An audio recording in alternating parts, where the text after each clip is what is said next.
everybody turned to her and she said, "Guitars have girls' names because there's always strings attached." And that's the new reason why guitars have girls' names. That's a funny story. It is true though. Yeah. Yeah. We're gonna go to a quick song by yours, Universal Soldier. It was one of my dad's favourite songs. So we'll just go to that and we'll have a listen to it and we'll talk more after this. The end to war.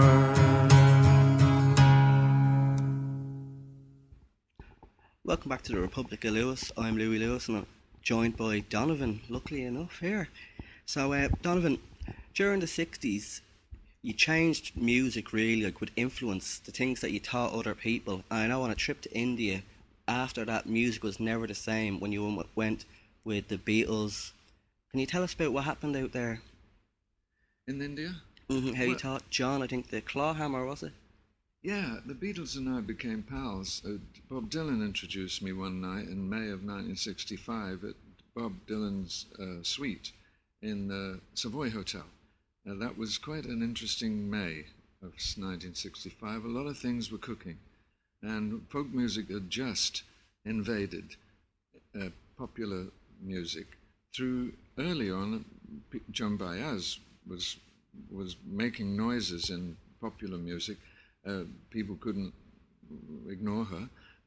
Peter, Paul and Mary were actually on the charts in America, and that was amazing. But then Bob came along, Bob Dylan, and then I came along in the UK, and so Bob and Joan Baez and Donovan were in the same room in a suite in the Savoy Hotel in '65. I already had a single on the charts, and Dylan was just releasing his first single, and Joan Baez her first single. This was quite new for folk music to release singles. It's usually albums, you know. And so then the Beatles were attracted to come and see what was happening, and they knew about Dylan's albums, and they knew about my singles. And so we got together.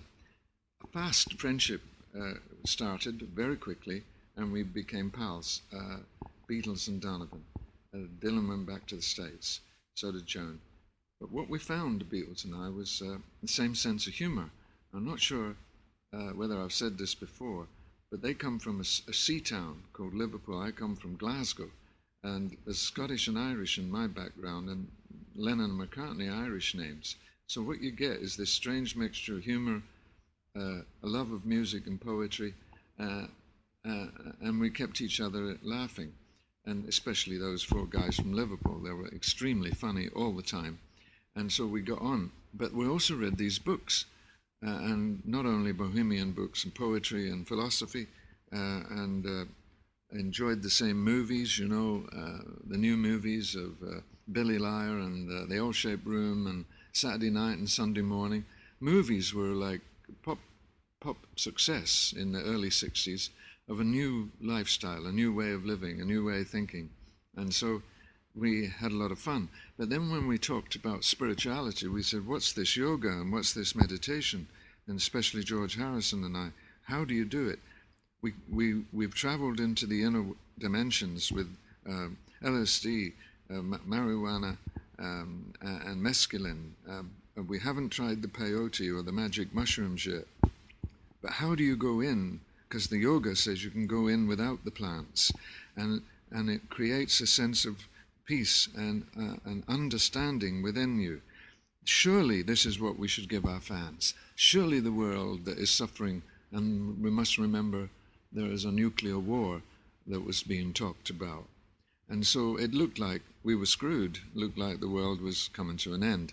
So if we could do it for ourselves, maybe we could do it for our fans. So we needed to learn how to meditate, and we were looking. And then Maharishi Mahesh Yogi, he appears.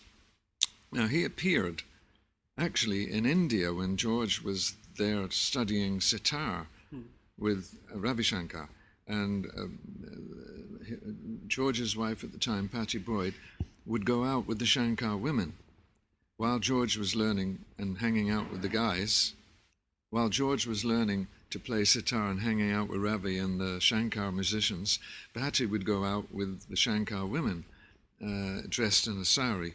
And one of the evenings when she went out, she went to a lecture by a yogi called Maharishi Mahesh Yogi, and she was interested. When she came back to England with George, she saw that Maharishi was coming to Wales to do a lecture and told George and the Beatles.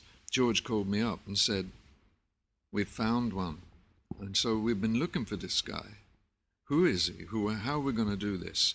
And so he went down, of course, and met Maharishi. Then I met him in California.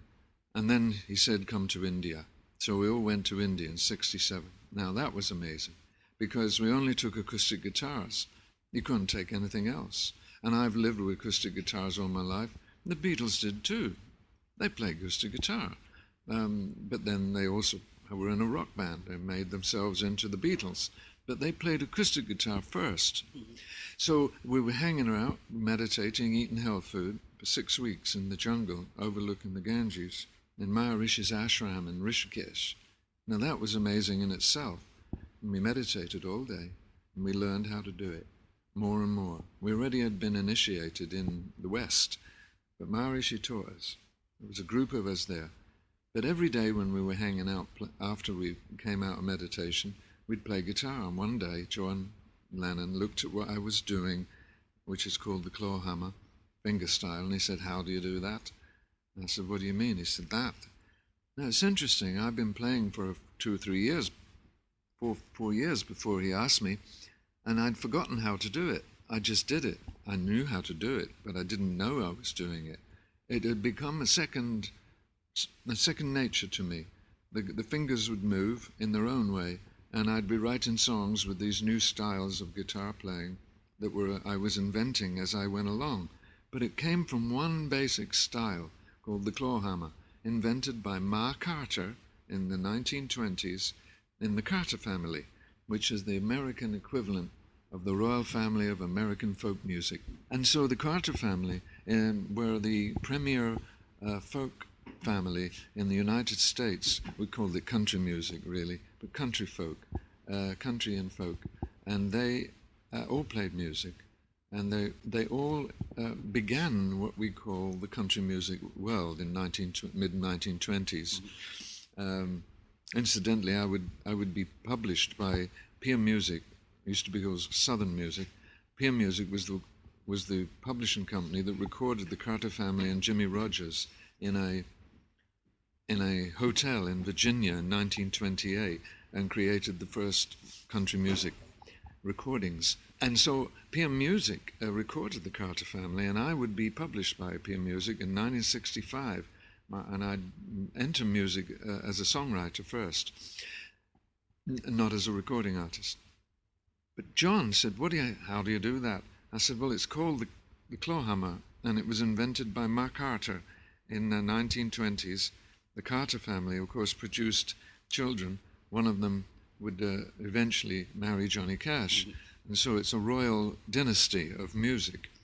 So I said, "It's a pattern, but my fingers are doing it without me thinking now." So I said, "Give me 20 minutes." So I looked at what I was doing in the jungle, and I realized, I remember now how I was taught how to do it myself. And John said, "I'd like to learn that." So I didn't know I was introducing to John Lennon and eventually Paul McCartney and George Harrison a genre of music that they'd heard about once when they were playing skiffle. They had played acoustic, skiffle when they were kids. But I was introducing the sophisticated styles and chord shapes of the country folk and blues world, which of course is the roots of pop music. Without it, we wouldn't have popular music.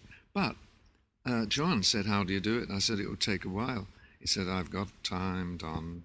Show me how to do it." So we sat there. When I learned it, it took 3 days. A Dirty Hugh taught me, and when I was about 16. A bohemian called Dirty Hugh. John got it in 2 days. A whole new set of songs begins when you learn a new style. Paul McCartney wouldn't sit down and learn it. He's very smart, Paul, and he was listening rather than looking, and he picked it up.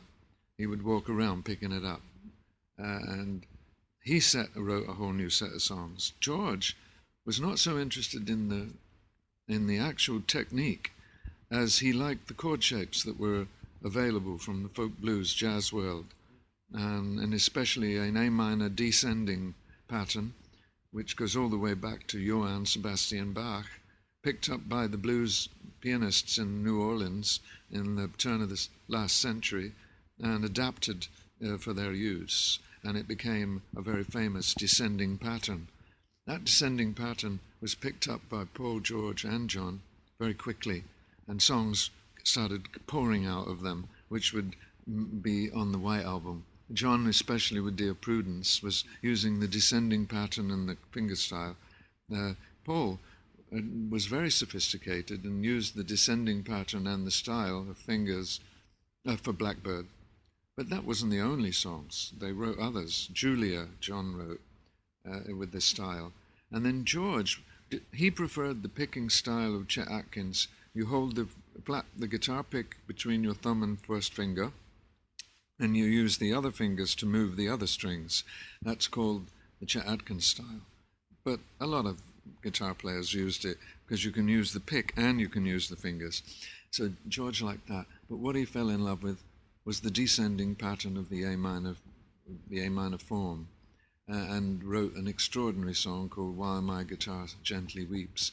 So I didn't know how much they were absorbing of what I'd learned, and I'm so pleased because let's say they were a great watershed in their life, those Beatles. Ringo, on the outside of things, you think he doesn't write songs, you think he doesn't play guitar, but he does write songs, and he was picking up a lot too, but he wasn't picking it on the guitar. He was doing other things with drum patterns and such like. And also, he didn't like the tablas so much, although George, when we arrived, brought in sitars, tambura, which is what you call the bass drone of Indian music, and he brought in tablas for Ringo. And so we sat around with these acoustic guitars, and it was almost like we went back to college days or school days, because we were cut off totally from fame and all that. And we needed it, and we learned a lot. And after that, my music also was deepened by meeting them, because the humor in their music affected me tremendously. And so George and I experimented further with sitar. Sean Phillips was my sitar player. But George, learning sitar and listening to Indian music, he developed that crying sound on his guitar, which is so famous now. Around that time, you took a year exile from England, and you made the decision to go back. I think you're on a tax bracket of 98%. What did I do? Around about that time, I think it was the end of the 60s, I decided to drop out and go to Ireland, and it was 1970 or 71. The 60s had come to a numerical end, but 60s stuff was still happening well into the 70s, into 71, 2, 3, and 4. But a new wave had come, and a lot of things had happened to the first wave from 65. And I'd met Linda again and married her finally. But she was the Sunshine Supergirl on all the songs, almost all the songs in Sunshine Superman album, and many songs in between, 66 and 69. But we met again in 70, and we married, and we decided what we would do. We had a kid straight away, and she had a boy, Julian, by Brian Jones, the inventor of the Rolling Stones. Brian was dead by 69. Things were big changes. We were going to lose Hendrix, we'd lose Keith Moon, we'd lose Janis Joplin.